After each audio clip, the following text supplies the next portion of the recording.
Olá, meu amigo, olá você que nos acompanha aqui no A Vida Continua. Bem-vindo ao nosso programa. Desde já, meu abraço, que bom. Hoje, 28 de novembro, é isso. Vamos registrar aqui uma bela tarde de 18 de novembro.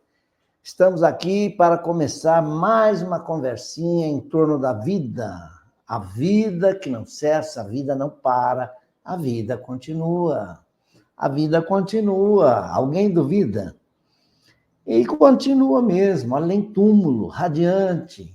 Nossos entes queridos, que suporíamos perdidos, não, vivem, e vivem plenos de alegria, rejuvenescidos, nos aparecem nos sonhos para dizer que estão bem. Aconteceu isso, um irmão nosso, aliás, o decano da família, apareceu em sonho para um sobrinho nosso, e ele conta, tio, ele estava bem, rejuvenescido, bem-humorado, vestindo uma camisa azul, todo elegante, conversamos sobre várias coisas, e como se tudo fosse natural, entende? É assim, a vida é natural.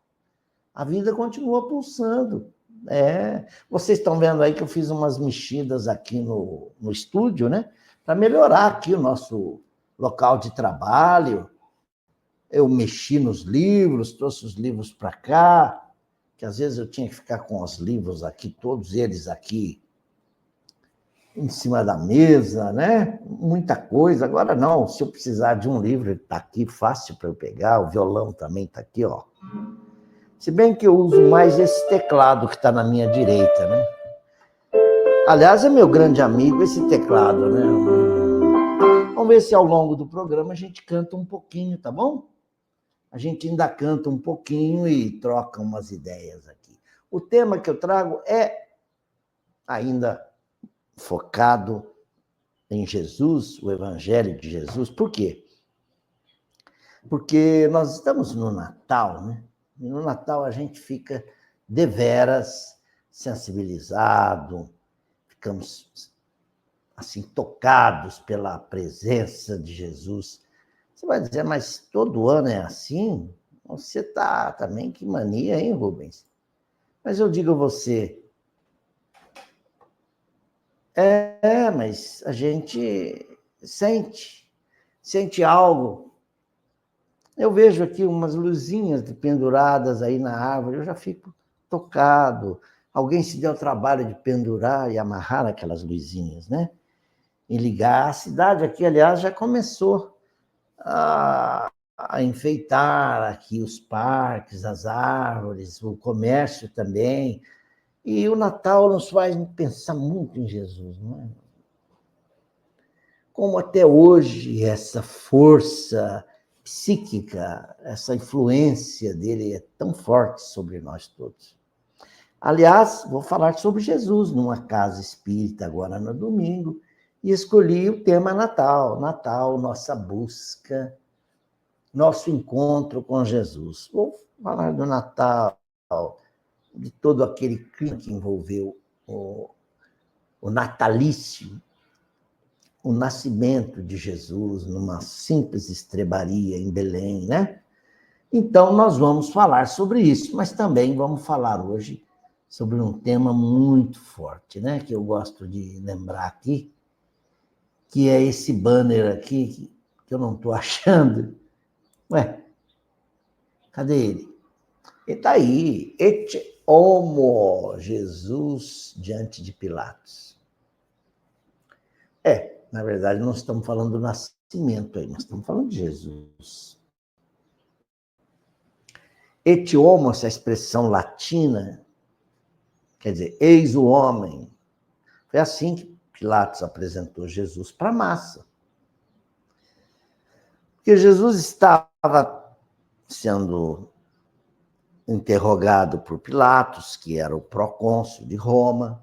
Pilatos estava percebendo ali que, na verdade, aquele homem era inocente. Mas por que me entregaram este homem? Talvez eles queiram que eu ofereça um indulto aqui, que sempre ocorre na Páscoa, e eu vou fazer isso.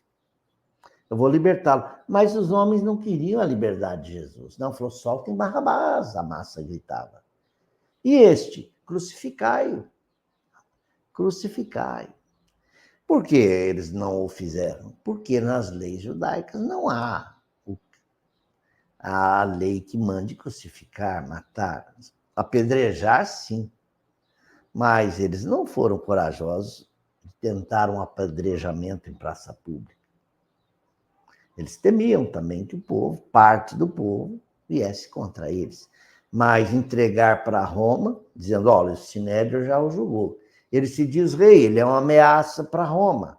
Então, tá aí, crucificai. Mas eu estou estranhando esse amor de vocês a César agora. Pilatos percebeu, esse homem não faz mal a ninguém, ao contrário, o reino que ele diz que tem não é nem deste mundo. Mas queremos que crucifiquem. Pilatos tentou dar uma saída lá, fez aquele flagelo, né? Foi imposto as chicotadas, colocaram-lhe uma coroa de espinhos, um manto em cor púrpura, que era típica dos reis, uns a zombar, diria, se tu és rei, aí, ó, dá um cetro para ele segurar, né? Então, a coroa, o cetro, o manto, é um rei, rei dos judeus. Ninguém diz, olha, ele se diz rei, ele está sublevando a ordem, ao domínio de César. Mas Pilatos estava muito relutante, mesmo porque sua esposa, Cláudia, não lembro o nome, ela havia sonhado. E no sonho ela dizia, não, estamos cometendo um grande erro. Este homem é inocente. Não cometa esse erro, eu sonhei, é um homem inocente. Mas Pilatos ficou, então, ali, numa situação, né? Eu vou entregar o homem, então, e vocês o crucifiquem. Mas vou lavar minhas mãos, eu não quero ter parte desse crime. Pediu lá uma vasilha com água, esse gesto passou a história como um ato de pusilanimidade, de fraqueza do Pôncio Pilatos.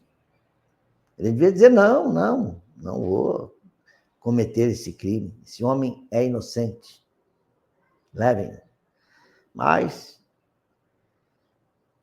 parece que estava nas escrituras mesmo, né?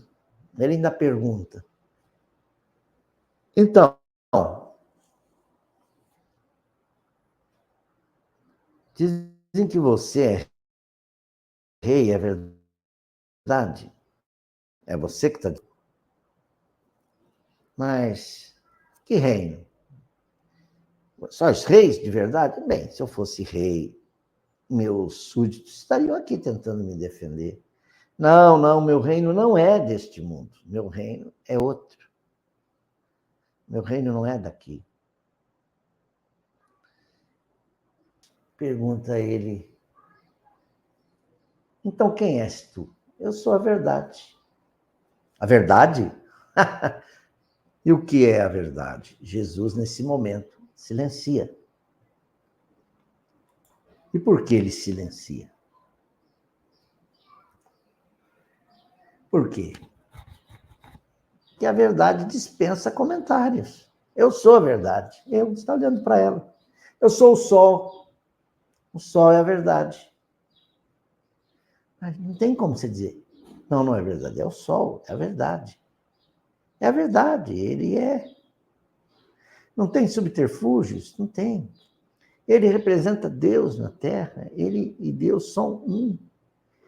Ele veio do Pai, ele está ali, dizendo, é assim. Você não pode dizer que a Bíblia é a verdade, porque eles são um conjunto de livros, e com traduções, com várias interpolações. Já traduções. Ali são as mãos dos homens, estão ali, as digitais, dos copistas, dos homens. Não, mas Jesus, ele, olhando para ele é a verdade. Aliás, no Evangelho segundo o Espiritismo, logo no prefácio, está lá uma mensagem que Allan Kardec colocou à guisa de prefácio. Eu a tenho aqui, vale a pena. É tão bonita, e quem assina essa página é o Espírito Verdade, aquele que se apresentou a Allan Kardec e disse: eu sou a verdade, me chame verdade apenas. E Allan Kardec passou a se referir a ele como o Espírito Verdade. Eu estarei com você 15 minutos por mês para te dar uma assistência. Interessante, né? Alguém diz Espírito de verdade, da verdade, Espírito Verdade, simplesmente. Eis o prefácio. Os Espíritos do Senhor, assinado o Espírito de verdade, que são as virtudes dos céus, como um imenso exército que se movimenta ao receber a ordem de um comando, espalham-se sobre toda a face da terra. Os Espíritos do Senhor espalham-se. Semelhantes a estrelas cadentes, vêm iluminar o caminho e abrir os olhos aos cegos. Eu vos digo em verdade que são chegados os tempos em que todas as coisas devem ser restabelecidas no seu verdadeiro sentido, para dissipar as trevas, confundir os orgulhosos e glorificar os justos. As grandes vozes do céu ressoam como toque de trombeta, ou da trombeta, e os coros dos anjos se reúnem. Homens, nós vos convidamos ao divino concerto. Que vossas mãos tomem a lira, que vossas vozes se unam e, num hino sagrado, se estendam e vibrem de um extremo do universo ao outro. Homens, irmãos amados, estamos junto de vós. Amai-vos também uns aos outros e dizei do fundo do vosso coração, fazendo a vontade do Pai que está no céu: Senhor, Senhor, e podereis entrar no reino dos céus. Então, eu estava meditando sobre aquele versículo que está em João: conhecereis a verdade e a verdade vos libertará. E fiquei assim, indignado de ver que os políticos se utilizaram de um texto como esse para fazer política, para rebanhar adeptos, votos, usando em vão o nome de Jesus e fazendo das suas palavras esse tipo de coisa. E agora o que acontece? Conhecereis a verdade, e agora a verdade você conhece e você exulta, você canta, você fica feliz, não fica? Você conhece a verdade. Jesus, naquele momento, dizia: olha, eu estou aqui, eu estou testificando de mim mesmo. Ah, mas você, como é que você pode? Os fariseus não admitiam chamar a si mesmo como enviado de Deus. Nós estamos seguindo Abraão e desde antes de Abraão eu sou. Mas como os fariseus não podiam entender, e como eram presunçosos, muito presunçosos, eles não podiam entender o que aconteceu. Ficou bom assim? Então tá. Na hora de cantar, a gente muda aqui um pouco a posição. Então, meus amigos, eu trouxe esse texto para a gente refletir um pouco. Eu vou ampliar aqui para você e para mim também, né? Vamos ler um pouquinho que está aí. Vamos lembrar como é que é o versículo de João. Parece que é capítulo 8, versículos seguidos, né? Até o 32. Jesus havia sido preso no Horto das Oliveiras, nós sabemos disso. Ele passava a noite com os apóstolos, pediu para os apóstolos não dormirem, que ele sabia o que aconteceu, mas os apóstolos dormiram. Ele orou no Horto das Oliveiras, chorou. E àquela hora prevista, alguém o havia denunciado, que ele se encontraria ali. Alguns homens da guarda do Sinédrio, não foram os romanos, não, foram homens de Herodes, Xantipas, a serviço de Anás e Caifás. Foram lá, tomaram Jesus. Primeiro, quem é Jesus de Nazaré? Quem é? Judas estava com eles, foi lá e beijou-lhe a face. Você se lembra? Judas, você vai me trair com um beijo? Aí ele foi tomado. Pedro, nesse momento, puxou a espada e logo, num golpe, atingiu o soldado Malco. Teve uma parte da orelha ferida. Aliás, até caiu no chão. Mas como? Jesus falou, embainha a tua espada. Aquele que com a espada ferir, também será ferido pela espada. Ou seja, violência gera mais violência. E dizem as tradições do Evangelho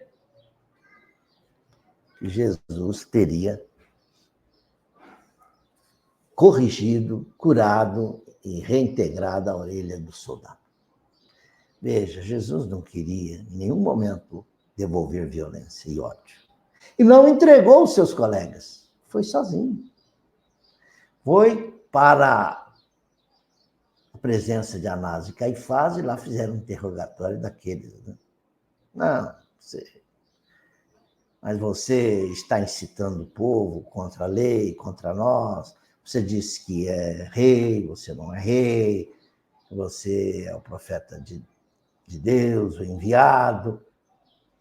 Mas isso não era suficiente para matar Jesus. Então, levaram-no a Pilatos, que era a Páscoa, estava naqueles dias hospedado lá no Palácio de Herodes, que hoje eu estive lá, na minha visita a Jerusalém, estive na Cidade Velha, andamos por aquelas ruas estão tomadas por escolas, etc. Inclusive, a casa que seria de Herodes, o nosso guia disse, seria aqui, ó, nessa varanda aqui, o povo se juntou, foi aquela multidão, né?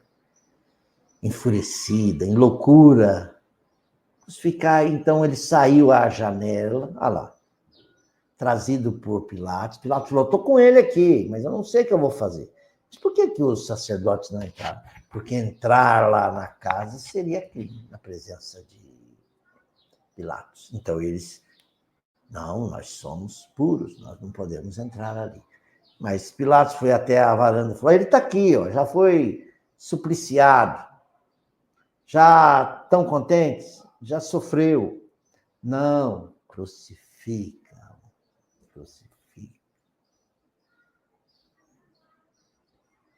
Nesse momento é que Pilatos tem aquele momento com Jesus e pergunta, então você é o tal do homem? Leva lá para frente e mostra, eis o homem, é esse?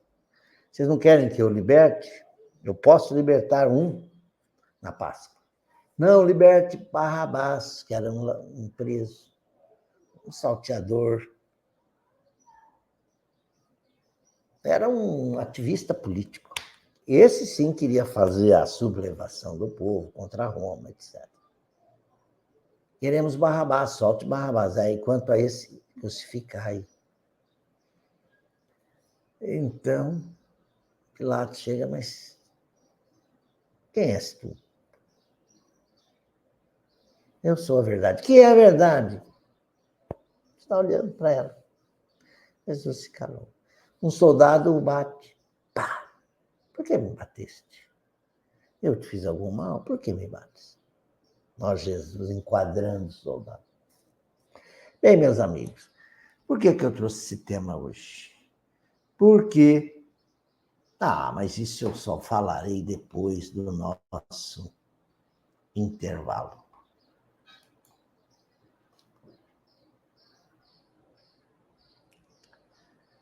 Isso nós falaremos depois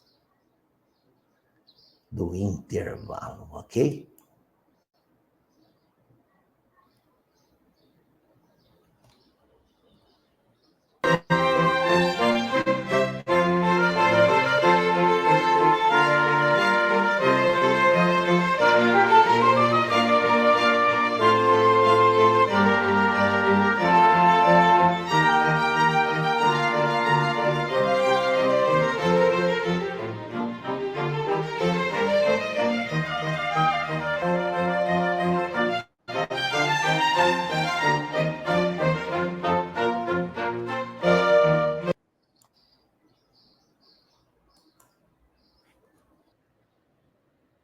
A verdade é muito ampla e nós não temos toda a capacidade de aprender. Sócrates, eu estive lendo Sócrates hoje. Na introdução aqui do Evangelho tem um resumo da doutrina socrática platônica.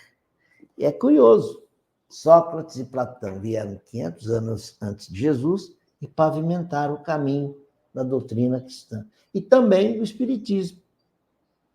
É curioso, e eu vou mostrar aqui, eu trouxe aqui os slides e posso com você conversar e ver os pontos em comum entre a doutrina de Sócrates e a doutrina cristã e o Espiritismo. Vejam, por exemplo, olha o que eu fiz aqui, fiz um pequeno apanhado, que já era um resumo, eu fiz mais um resumo. Sobre a imortalidade e a reencarnação, veja o que diz, o que ensinava Sócrates, porque ele não escreveu nada. Quem escreveu foi Platão, seu discípulo. O homem é uma alma encarnada, 500 anos antes de Cristo. Antes de sua encarnação, ela já existia junto aos modelos primordiais, às ideias do verdadeiro, do bem e do belo, que é a vida do espírito. Separou-se do campo das ideias e veio para o campo das formas, ao encarnar-se. E lembrando seu passado, sente-se mais ou menos atormentado pelo desejo de a elas voltar, à sua origem, à sua pátria, que é a vida do espírito. Enquanto tivermos nosso corpo e a nossa alma se encontrar mergulhada nessa corrupção, quer dizer, a efemeridade das coisas materiais. As coisas materiais se corrompem, quer dizer, se apodrecem, nesse sentido. Jamais possuiremos o objeto dos nossos desejos, a verdade. Então, o homem encarnado, segundo Sócrates, é incapaz de deter, apreender toda a verdade. Ainda, sobre os demônios. É bom a gente falar disso, porque na live anterior, nós falamos sobre anjos e demônios. E eu não toquei nesse aspecto, que a palavra demônio tem um correspondente no grego, que é daimon. De lá derivou a palavra demônio. E daimon, para os gregos, era anjo, espírito. Então, demônios não tinha essa pecha de palavra pesada, não era uma palavra negativa, para representar um ser malévolo, né? Que serve ao seu chefe, Satanás. Não, demônios são espíritos, de modo vulgar, espíritos de mediana elevação. Não são os espíritos puros, que aí denominavam-se anjos, também no sentido figurado. Após a nossa morte, o gênio, daimon ou demon, que nos havia sido designado durante a vida, nos leva a um lugar onde se reúnem todos os que devem ser conduzidos ao Hades, ao mundo espiritual. As almas, depois de ali permanecerem o tempo necessário, são conduzidas a esta vida aqui na Terra, por numerosos e longos períodos. Quer dizer, as almas são conduzidas ao Hades. Para os gregos, o Hades, depois que se atravessa o rio Letos, na barca de Caronte, você está na região que seria, cá entre nós, um umbralzinho. Depois de permanecer lá um pouquinho, espiando, purgando, as almas reconduzidas são reconduzidas à vida na Terra, para reencarnar, para progredir e repetir esse processo. Nota de Allan Kardec. Esta é a doutrina dos anjos guardiães, ou espíritos protetores, e também das reencarnações sucessivas, após intervalos mais ou menos longos ou de erraticidade, ou seja, de vida errante no espaço. Veja como há uma total sincronia, convergência dessas ideias. Ainda sobre os demônios, vamos lá, mais um pouco. Os demônios preenchem o espaço que separa o céu da terra. São o laço que liga o grande todo, o universo, o cosmos, consigo mesmo. A divindade não entra em comunicação direta com os homens, mas através dos seus demônios. Aí, palavra sua até estranha, né? Através dos espíritos superiores, que são os deuses. Deuses com D minúsculo, que se relacionam e conversam com eles. Porque na Grécia, o que vigia à época? Não era o monoteísmo, mas a poligamia, o politeísmo. O politeísmo, o paganismo. Então, os deuses do bem, a deusa Diana, a deusa tal, a deusa Atenas, né? Atena, na mitologia grega está lá os deuses. Eles se relacionavam lá no oráculo, lá no templo de Apolo, não é? Era assim. Os homens, então, que eram os profetas, os pitons, os médiuns, em outras palavras, profetas, eles captavam a mensagem desses espíritos, desses daimons, e transmitiam aos homens. Não uma divindade de Deus. Como é que Deus fala com o homem? Não. Deus fala com Moisés? Não. Não. Você pode sentir Deus e pode se relacionar com os espíritos que são seus prepostos. A palavra daimon, da qual se originou... não li aqui. A divindade não entra jamais em comunicação direta com os homens, mas é por meio dos demônios, que são os deuses que se relacionam e conversam com eles, com os homens, seja durante o estado de vigília, pela mediunidade, seja durante o sono. Eu não contei um sonho agora há pouco. A palavra daimon, da qual se originou demônio, não era tomada no mau sentido pela antiguidade. Como entre os tempos modernos, a palavra aplicava-se aos espíritos em geral. E entre estes distinguiam-se os superiores, chamados deuses, com D minúsculo, e os menos elevados, os demônios propriamente ditos. Mais uma nota de Allan Kardec, nessa parte que a gente chama de introdução do Evangelho segundo o Espiritismo. Essa introdução não é assim um textinho secundário que estava ali para encher lugar. Não, é importantíssimo. Porque aqui você também aprende quem eram os publicanos, quem eram os nazarenos, quem eram os samaritanos, quem eram os saduceus, os fariseus, os essênios, os terapeutas, enfim. Depois vem um resumo da doutrina de Sócrates e Platão. E tem mais alguma coisa? Tem. Qual era a moral e a doutrina socrática? Ele pregava: mais vale sofrer uma injustiça do que cometer uma injustiça. Não se deve nunca retribuir a injustiça com a injustiça. Ou seja, não se devolve o mal com o mal. O mal deve ser devolvido com o bem. Eu vou ter que usar o óculos. Né? Não importa o mal nem fazer mal a ninguém. Qualquer que seja o mal que nos tenham feito. Poucas pessoas, entretanto, admitem esse princípio, e as que não concordam com ele só podem desprezar-se umas às outras. Mais vale sofrer do que cometer uma injustiça, acrescenta Allan Kardec, numa nota de comentário.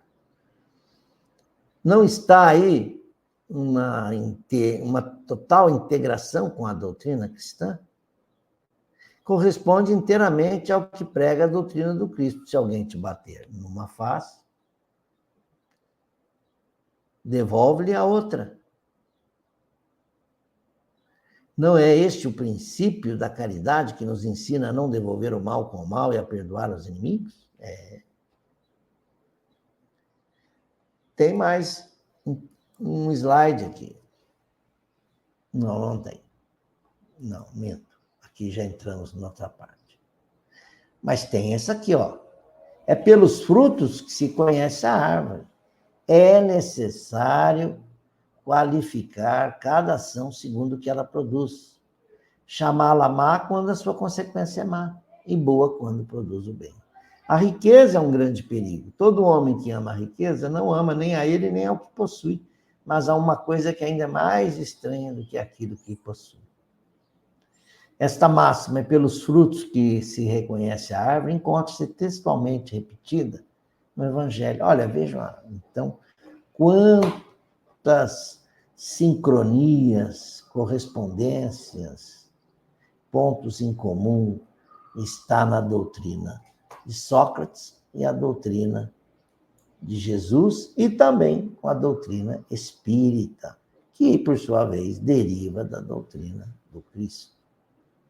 Encerramos aqui e, como final da nossa live, e eu prometi, nós terminaremos com a abertura do nosso musical que está aqui atrás, ó, Carpinteiro de Nazaré. Vamos lá?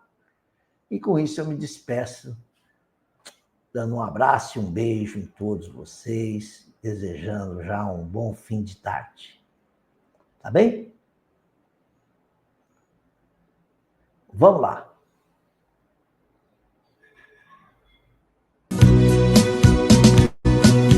Olha que foi meu bom José se apaixonar pela donzela, dentre todas a mais bela de toda a sua Galileia.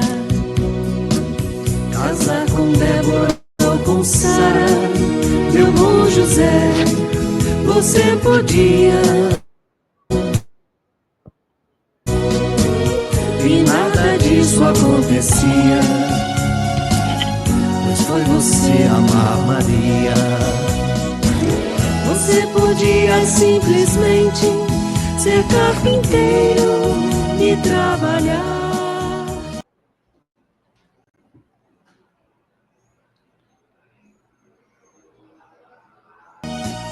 Sem nunca ter...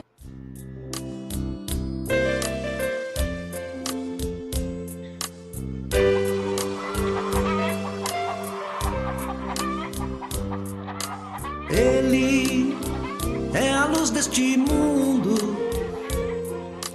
fonte de eterna verdade, paz para todos os homens, sol de infinita bondade. Ele é a luz deste mundo. Maria, onde deixei a enxô? Não a encontro. Por Jeová, onde está a ferramenta? Yoshua! Onde está esse rapaz? Onde está ele? Maria, onde está Yoshua? Maria! Ó, meu querido, a enxó está aí, bem diante dos seus olhos. Yeshua está pelos campos, nos montes. Você sabe que ele aprecia meditar, caminhar as margens do lago. Sim, Maria, Yoshua é uma criatura especial, mas eu me preocupo com ele. Não sei, eu me preocupo com esse rapaz. Eu também, José. Lembra-se do susto que ele nos deu no templo, ainda quando contava apenas 12 anos? Sim, claro que eu me lembro. E quando o encontramos, ele falou com a autoridade de um rei. Não sabem que eu vim para tratar das coisas do meu pai? Sim, os rabinos e sacerdotes ficaram admirados com sua sabedoria.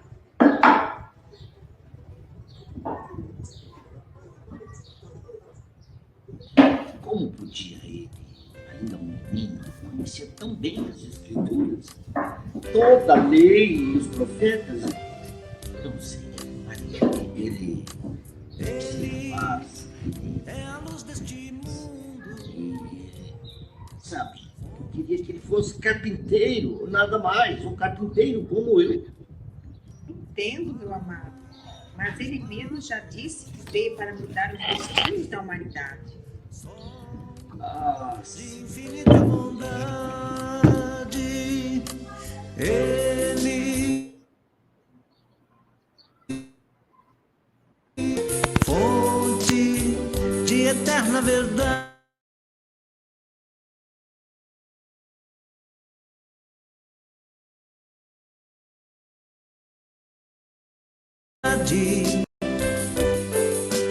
Paz para todos os homens, sol de infinita bondade,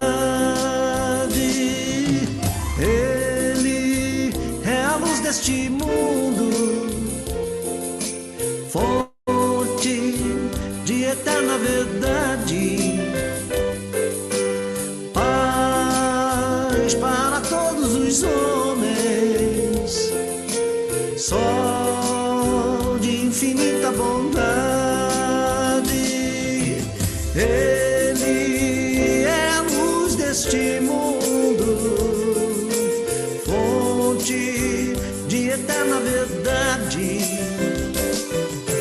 Paz para todos os homens, sol de infinita bondade, ele é a luz deste mundo,